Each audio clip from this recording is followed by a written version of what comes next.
The NFL wasn't ready for what the New England Patriots unleashed this season. A straight-up takeover that blindsided analysts, humbled doubters, and flipped the entire playoff picture upside down.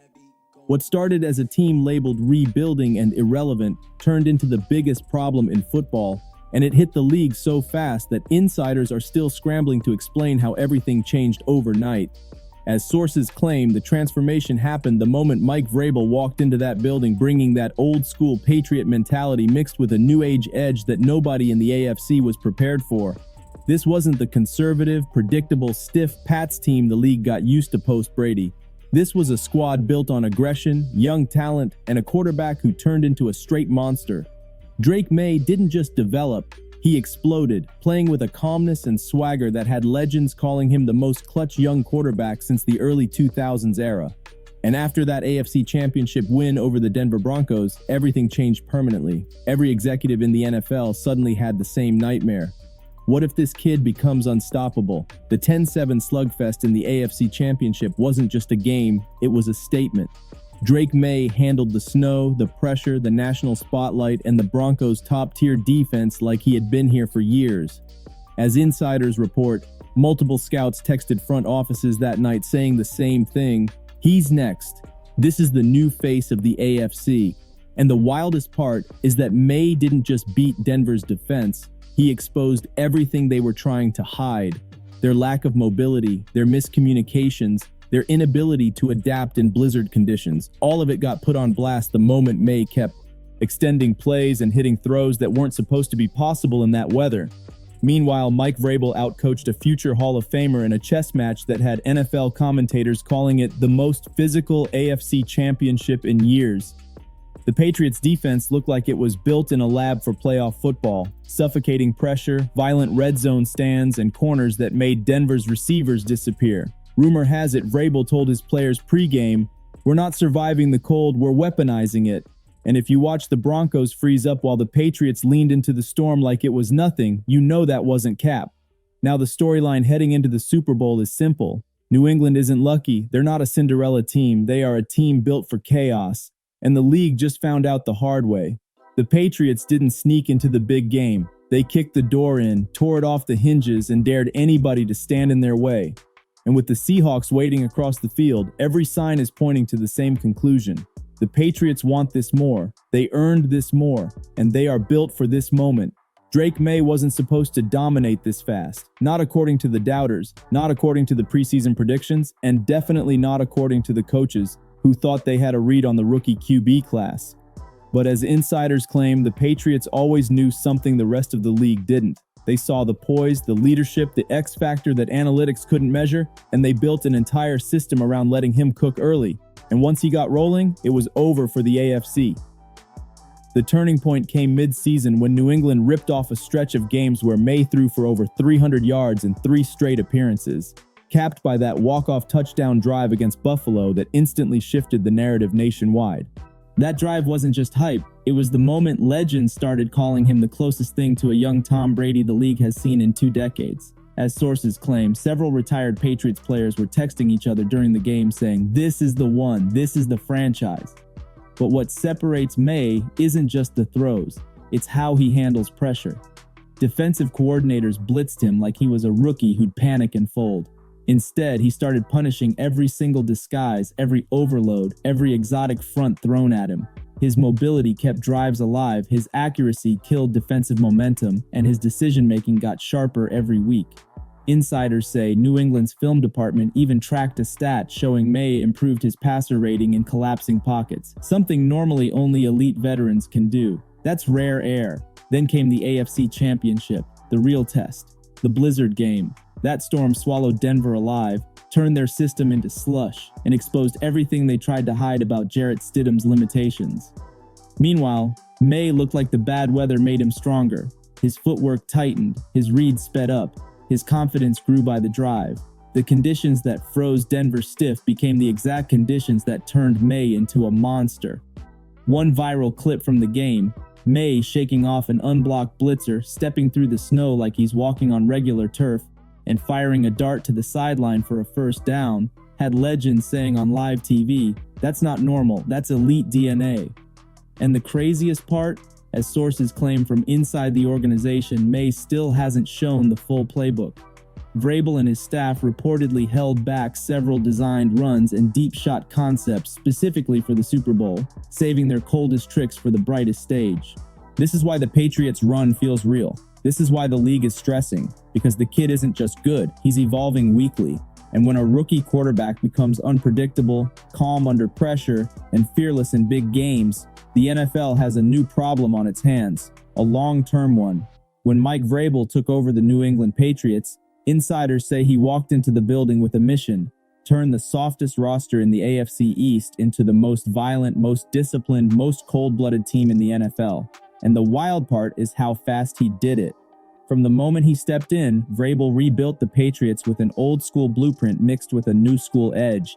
Toughness, physicality, and a no-excuses culture that hit players in the chest the second they arrived. As sources claim, Vrabel's first team meeting set the tone immediately. He told the locker room, "If you want comfort, go somewhere else. If you want greatness, get ready to bleed for it." That message didn't just motivate the roster, it scared some players to the exit and sharpened the ones who stayed. But those who stayed became part of a monstrous identity shift that turned the Pats from an afterthought into an AFC juggernaut. The defense transformed first. Vrabel rebuilt the front seven around pressure and violence, turning young players into straight dogs who lived in the backfield. Sources say Vrabel personally redesigned several blitz concepts mid-season, taking notes from his Titans days and merging them with old Patriots schemes that used to torture quarterbacks in the early 2000s. That fusion created a defense that thrived on chaos, one that held 5 straight opponents under 20 points late in the season and became the backbone of their playoff run. Then came the culture shift. Vrabel reportedly banned certain soft habits from the locker room, demanded players take conditioning more seriously, and enforced a standard of accountability that had veterans calling this the most intense Patriots culture since the 2014-2018 era. Practices became physical, film sessions became confrontational, coaches pushed players harder, and instead of breaking, the roster got tighter, hungrier, and meaner. By the time the AFC Championship rolled around, New England had become everything Denver didn't want to see. The Patriots played like the snow was part of the game plan. Denver played like the snow ruined theirs, and that contrast came directly from Vrabel's leadership, a coach who teaches his players to embrace adversity instead of fearing it. Even insiders reported that Vrabel told the team before kickoff, "Snow is survival, make them survive you." That line turned into a rallying cry by halftime. When the Patriots sealed the AFC title, several players said Vrabel didn't even celebrate. He just looked around and told the locker room, "One more, finish it." That's the new New England mentality. Cold, focused, obsessed with execution. And that mentality is why the Seahawks have a major problem heading into the Super Bowl, because they're not facing a Cinderella story. They're facing a team built to drag opponents into deep water and drown them there. The Patriots didn't get lucky, they got gritty, they got physical, and they got dangerous. Now the entire conversation has shifted to the biggest stage of them all. Patriots versus Seahawks in the Super Bowl.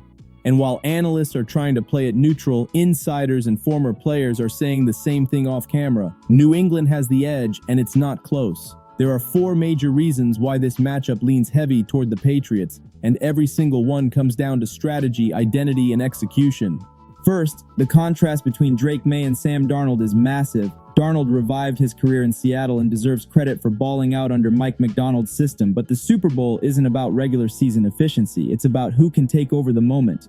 And Maye has already proven he thrives in pressure cookers, blizzards, and hostile environments. As sources claim, Seattle's staff is terrified of Maye's mobility, especially after watching how the Broncos collapsed once he broke the pocket. Second, the Patriots' defense is built specifically for a quarterback like Darnold. Seattle runs a system heavy on timing routes, quick reads, and play action.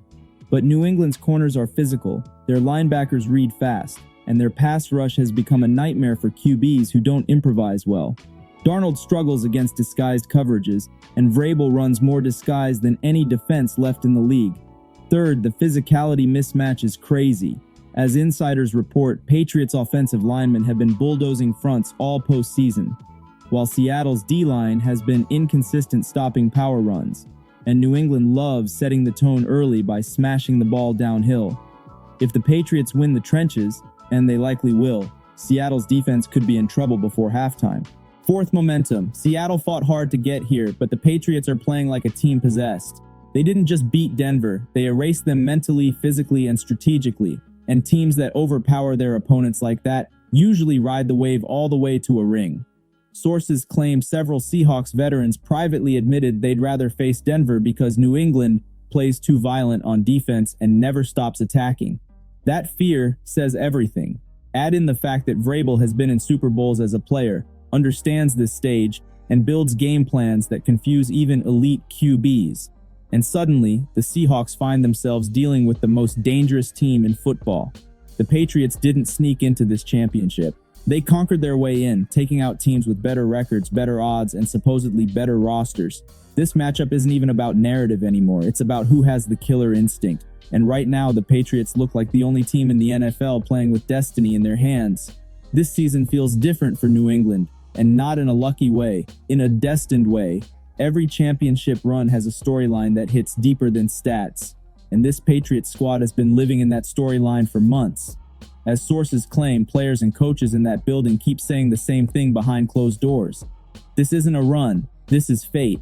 Look at the signs: a rookie quarterback who plays like a veteran, a defense that clamps harder the deeper the game goes, a head coach who turned a struggling franchise into a powerhouse faster than anybody predicted, and a team that survived injuries, blizzards, tight games, and pressure-filled moments that would have folded weaker squads. New England didn't just improve, they evolved into a team that thrives when everything gets chaotic. One insider even revealed that during the AFC Championship celebration, multiple Patriots players were yelling, "We're not done," while Vrabel stood with a straight face like he expected all of this months ago. That's the energy of a team that believes it's only fulfilling what it was built to do. Meanwhile, Seattle is walking into the Super Bowl with pressure they aren't used to. Their rise has been fast, impressive, but still shaky. Darnold has never been in a moment like this. McDonald is a first-year head coach dealing with the biggest stage in sports, and the Seahawks defense, while talented, hasn't faced a quarterback this hot or a team this physical in months.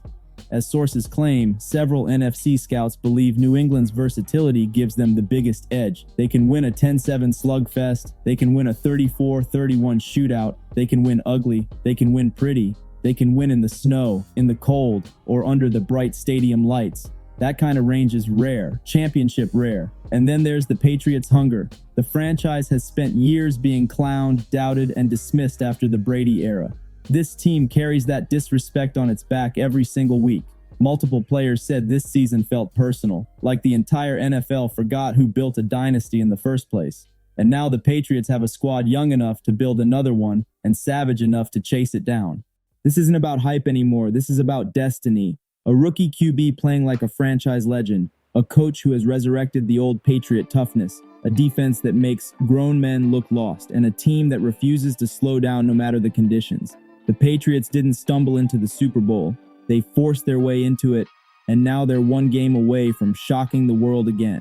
If the momentum holds, if the preparation hits, and if Drake Maye keeps dominating under pressure, New England is about to take that Lombardi home and rewrite its whole future. Make sure to like and subscribe for more.